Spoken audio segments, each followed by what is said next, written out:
Hello everyone, welcome back to the channel.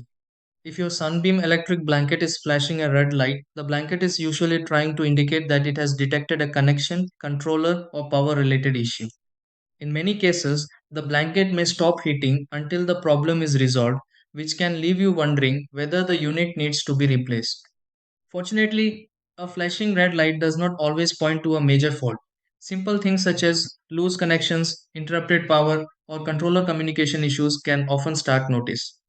In this video, we'll go through several quick checks that may help clear the flashing red light and get your Sunbeam electric blanket working properly again. Try these.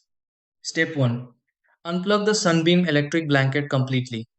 Step 2. Check the controller connection on the Sunbeam electric blanket. Step 3. Inspect the cord of the Sunbeam electric blanket. Step 4. Reconnect the Sunbeam electric blanket securely. Step 5. Reset the Sunbeam electric blanket by restoring power.